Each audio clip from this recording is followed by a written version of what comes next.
Så, nu ska jag visa när jag eldar litium i ett rör. Ställer den upp. Så. Litium.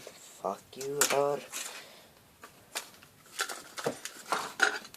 Använd inte en så jättestor bit för då kommer det gå åt helvete.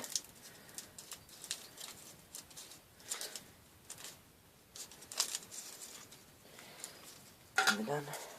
Och så tillbaka med den. Och så. Vad fan gjorde jag av locket nu? Här.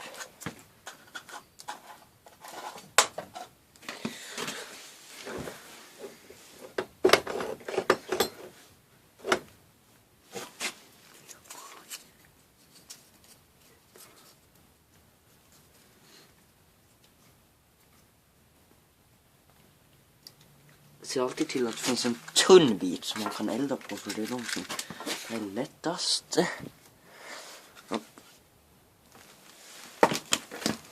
Här i ska det brinna.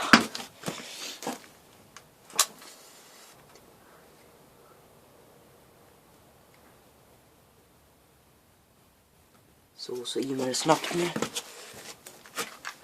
Gå tillbaka.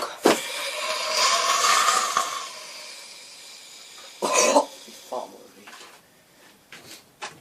det. Ja, det där är vad som händer.